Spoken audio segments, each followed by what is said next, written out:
नाजरीन आदाब, अजमत times news में आप तमाम का इस्तकबाल है। All India Muslim personal law board का 2 रोजा इजलास की कामयाबी में तमाम का भरपूर ताउन हासिल रहा। इस्तकबालिया कमेटी के कन्वीनर उबैदुल्लाह शरीफ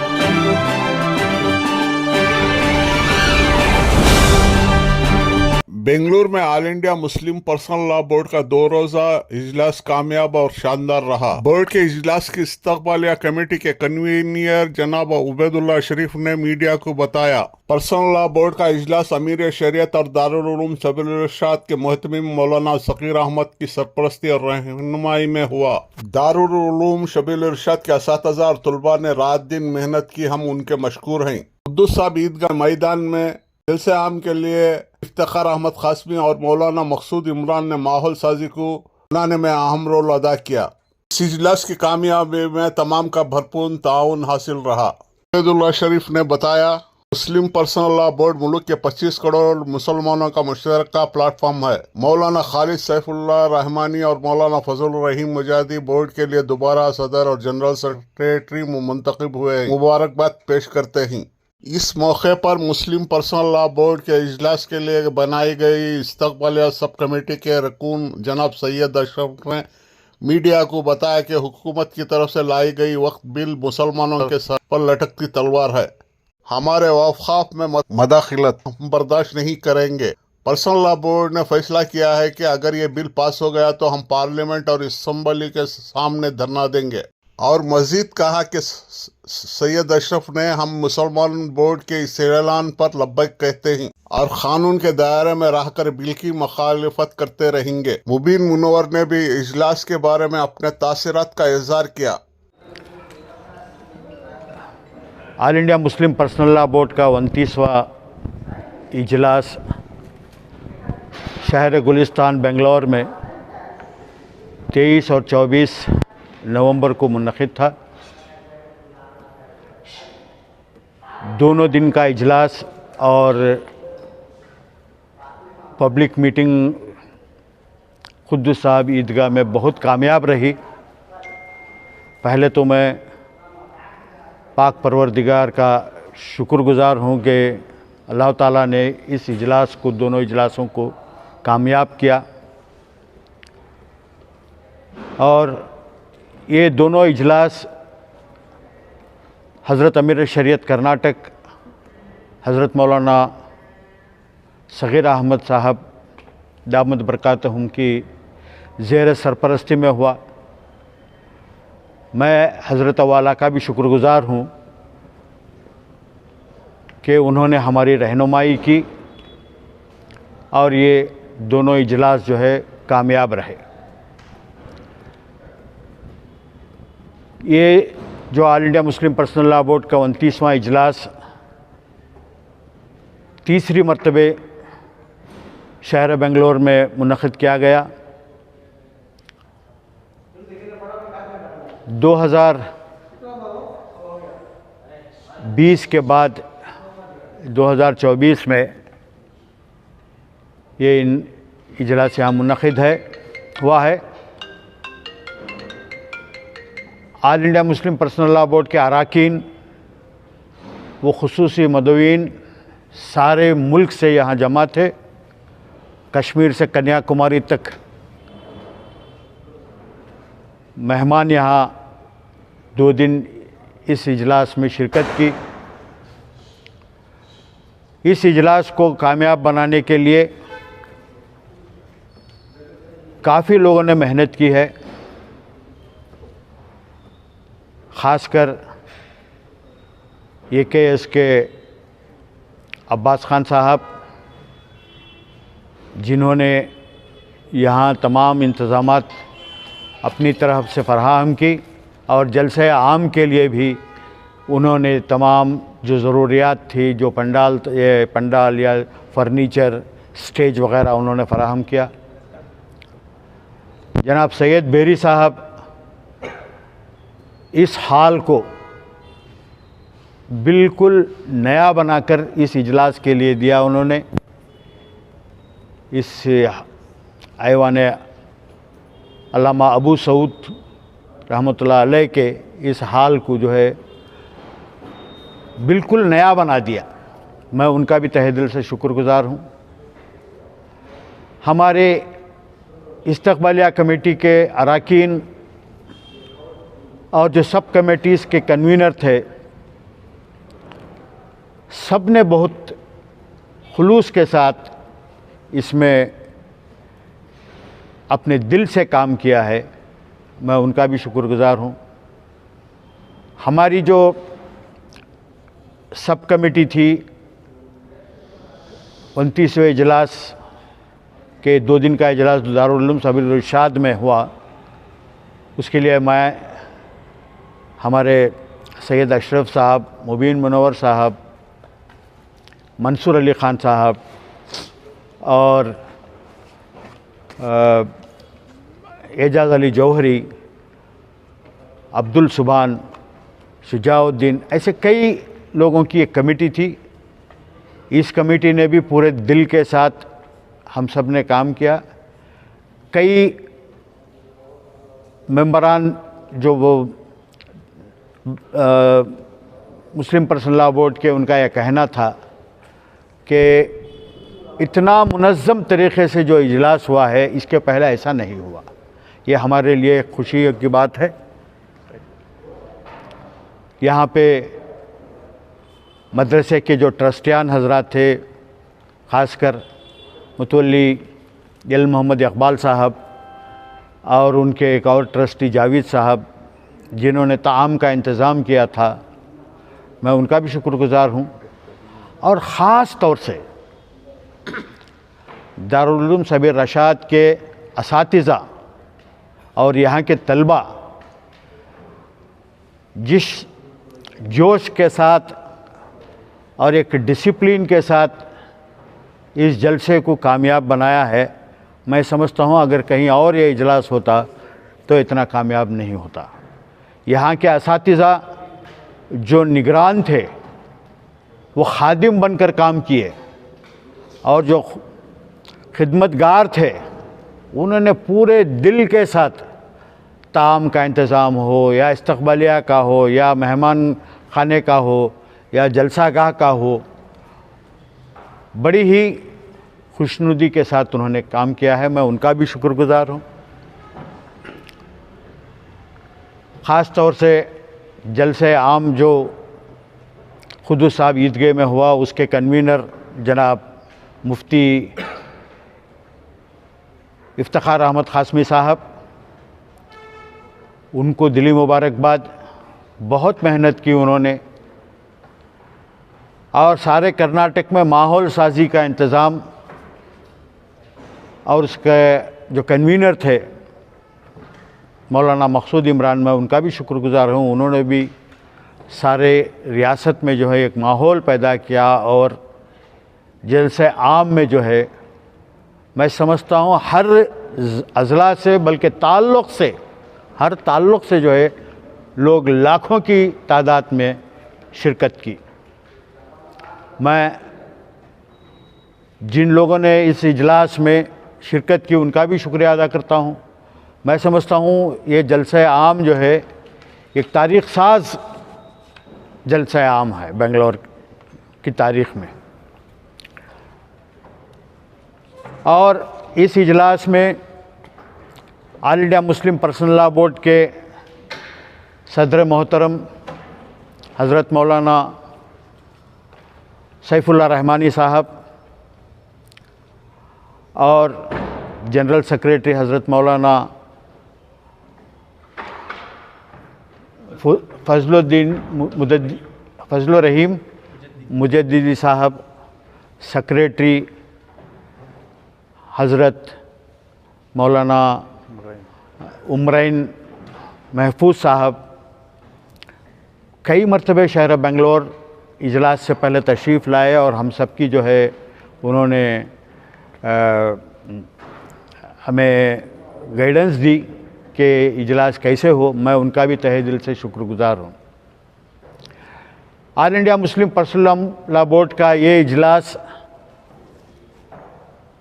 all India Muslim personal law board Hindustan के 25 से 30 करोड़ मुसलमानों का एक वाहिद प्लेटफार्म है, जिसमें हर मसलक के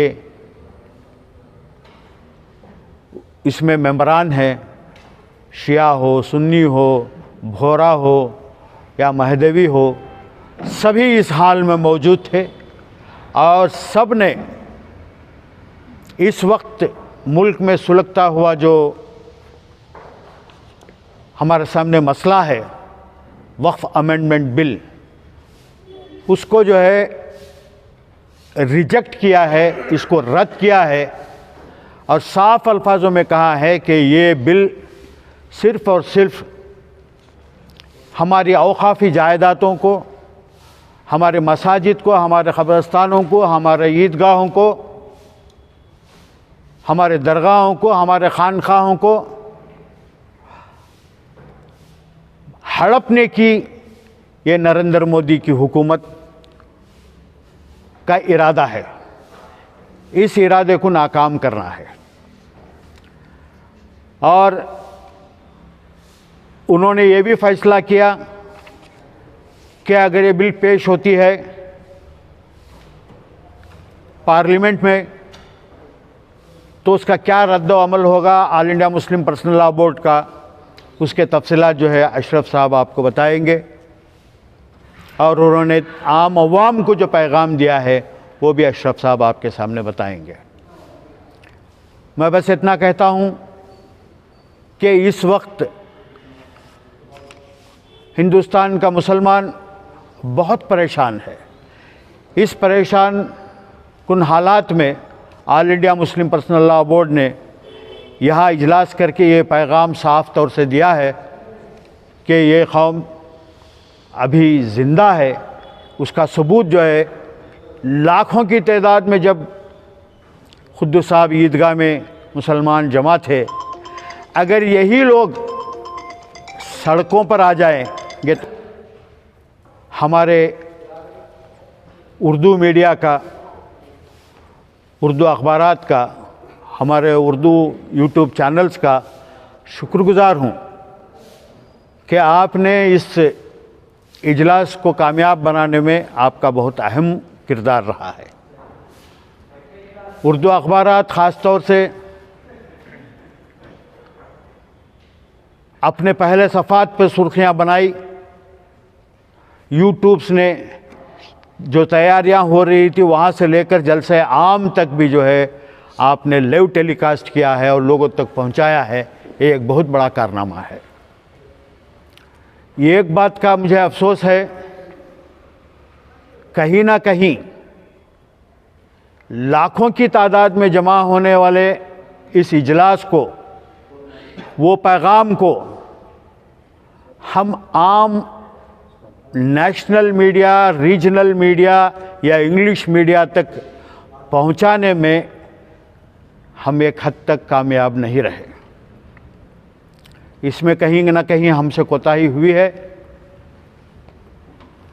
वरना इतना बड़ा इजलास किसी भी अंग्रेज़ी अखबार में एक फ़ोटो नहीं छपी, किसी भी कन्नड़ अखबार में एक फ़ोटो, एक न्यूज़ नहीं आई। मैं उन अखबारात को या उन मीडिया को कसूरवार नहीं ठहराऊँगा। मैं समझता हूँ हमारी ही कहीं कोताही है कि हम जो है उन तक पहुँच नहीं सके। मैं अब जनाब अशरफ साहब से गुजारिश करूँगा कि वो कुछ तफसीलात बयान करें। अस्सलामु अलैकुम वरहमतुल्लाहि वबरकातुहू। अब जबकि हमारे कन्वीनर जनाब उबैदुल्लाह शरीफ साहब ने all India Muslim personal law board के ताल्लुक़ से डिटेल में आप लोगों को बताया और क्या क्या हुआ और कैसे कैसे हुआ, कितने मीटिंगें हुई और कौन कौन मददगार रहा इस मीटिंगों को कामयाब बनाने में, और कौन कौन इसके लिए मेहनत किए और इस अजलास को कामयाब किए, सब सारी दास्तान जनाब उबैदुल्लाह शरीफ साहब ने आपको बता दिया है। इसमें और मुझे पीछे जाने की ज़रूरत नहीं है। जहाँ तक रेजोल्यूशंस का सवाल है, all India Muslim personal law board कई रेजोल्यूशन पास किया, उसमें एक रेजोल्यूशन तहफ़्फ़ुज़ औक़ाफ़ है जो आजकल एक मुसलमानों के सर पर एक तलवार सी लटकी हुई है और मुसलमानों को की जायदादों को हड़पने की कोशिश हो रही है। मैं यहाँ ये बता दूँ कि ये जायदाद सिर्फ़ और सिर्फ मुसलमानों की है। किसी सरकार ने हमें ये जायदाद नहीं दी है, ना केंद्र सरकार ने हमें ये जायदाद दी है और ना ये स्टेट गवर्नमेंट ने हमें जायदाद दी है। कोई सूबाई सरकार भी हमें कोई न कुछ नहीं दिया है। ये हमारी अपनी ज़ाती मिल्कियत है। ये हमारे बुज़ुर्गों की दी हुई जायदादें हैं। ये कौम की फलाह बहबूदी के लिए दी हुई जायदाद हैं। हाँ, मुझे करवाइएगा, अगर वाकई ये जायदादें वक्फ़ औक़ाफ़ की थी तो औक़ाफ़ को वापस मिलनी चाहिए। अगर औक़ाफ़ की नहीं थी तो हम इसे क्लेम नहीं कर रहे हैं। अगर ये औक़ाफ़ की जायदाद थी तो इसे जो है ना, ये जायदाद हमें वापस मिलनी चाहिए। हम स्टेट गवर्नमेंट से, हमारी कर्नाटक सरकार से इस बात की मैं ये करता हूँ, डिमांड करता हूँ कि इसकी एक कमेटी बनाइएगा, कमेटी बिठाइएगा। आपने जितने भी आज तक, अभी कुछ दिन पहले से अब तक जितने भी नोटिस को आपने वापस लिया है उसकी जांच हो। अगर वाकई उसमें किसी और की जायदाद है तो हमें उसका कोई हक़ नहीं, हम पूछेंगे नहीं।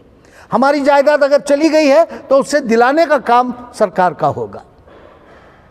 और सबसे बड़ी बात यह है कि हमें बार बार छेड़ा जा रहा है, बार बार हमें जो है ना कमज़ोर समझा जा रहा है।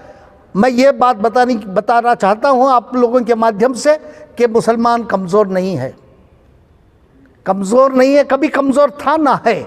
मुसलमान हर बार डट के मुकाबला किया है, आगे भी इसी तरह का मुकाबला करेगा। क्योंकि मैं आपको एक बात जलियांवाला बाग की तरफ ले जाता हूँ। जब जनरल डाइड ने जो अवाम थे उनके ऊपर जब गोली चलाई गई तो सैकड़ों की तादाद में मुसलमान मारे गए, उसमें सैकड़ों की तादाद थी मुसलमानों की।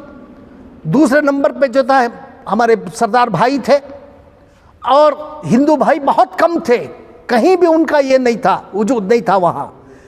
और इसकी लड़ाई, जो लड़ाई हम लड़ रहे थे उस टाइम पे, सबसे आगे मुसलमान थे। मुसलमान शहीद हुए जलियांवाला बाग में। जब खान अब्दुल गफ्फार खान ने ब्रिटिश गवर्नमेंट से यह सवाल किया कि मुसलमानों पर और यहाँ जितने हिंदू भाई थे और सिख भाई थे उन पर गोली क्यों चलाई, तो सरकार का ये जवाब था कि मुसलमान भाग रहे थे इसलिए हमने गोली चलाई।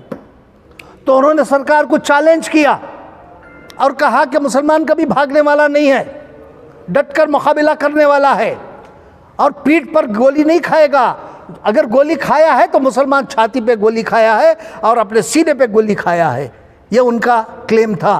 तब उन्होंने कहा अगर जितने भी यहाँ मुसलमान शहीद हुए हैं उनकी लाशों को इकट्ठा करो, एक तरफ रखो। अगर एक आदमी भी, एक मुसलमान भी अगर पीठ पे गोली खाया है तो मैं ये लड़ाई से मैं बाहर निकल जाऊंगा, मैं लड़ूंगा नहीं। तो तब 76 बॉडीज का ये हुआ, पोस्टमार्टम हुआ। 76 के 76 जो लोग जो है ना सीने पे गोली खाए थे, ये वो कौम है। ये हम पीछे हटने वाले नहीं हैं। हमें ज़्यादा से ज़्यादा जो है ना परेशान करने की कोशिश मत करिएगा। हम खामोश हैं, सब्र कर रहे हैं, क्योंकि सब्र की तलखीन हमें अल्लाह ताला देता है। हमारे अल्लाह और रसूल की तरफ से जो है ना सब्र की तलखीन हमें मिली है, तो हम सब्र कर रहे हैं। सब्र का मतलब ये बिल्कुल भी नहीं है कि हम कमज़ोर हैं। हमें आजमाने की कोशिश मत करिएगा और हमारे मामले में दखल अंदाजी मत करिएगा। हमारा ये शरई मामला है, हम आपस में मिलजुल के बैठकर जो है ना हम इसको ये कर लेंगे, इसका हल निकाल लेंगे हम लोग। और हमारे जायदाद पर अपनी गंदी निगाहों को हटा दीजिएगा। और इस बिल को मैं उन पार्टियों से मैं दरख्वास्त करता हूँ, नीतीश कुमार जी से मेरी दरख्वास्त है, चंद्रबाबू नायडू जी से मेरी दरख्वास्त है, आप लोगों में जो है आपके स्टेट में मुसलमानों की बहुत ज़्यादा तादाद है। आप उन्हीं की वजह जीत के आ रहे हैं। चंद्रबाबू नायडू ने खुद कहा है कि मेरी जीत, अभी हाल ही में उनका इलेक्शन हुआ था, मेरी जीत मुसलमानों की वजह से हुई है।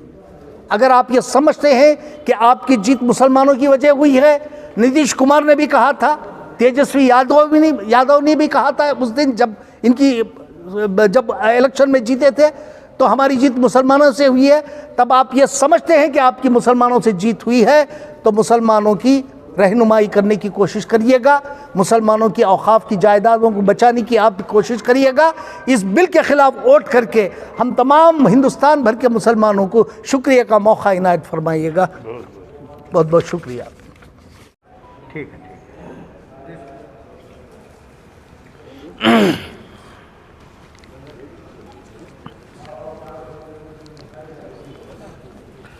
अस्सलामु अलैकुम रहमतुल्लाहि व बरकातुहू। आपको तफसीलन मोहम्मद उबैदुल्ला शरीफ साहब, जो हमारी इस सब कमेटी खुसूसी इजलास के लिए बनाई गई थी, उसके कन्वीनर और सैयद अशरफ साहब ने तफसीलन आपको बताया है। मैं सिर्फ़ आपको इतना कहना चाहता हूँ कि all India Muslim personal law board के मेंबरान जो नुमाइंदगी कर रहे थे, सारे हिंदुस्तान से यहाँ आए हुए थे। तकरीबन 350 अफराद बाहर से आए हुए थे। उसमें तकरीबन 400 आए हुए थे। उसमें तकरीबन 40-25 से लेकर उससे ज़्यादा ही मस्तूरात भी थीं।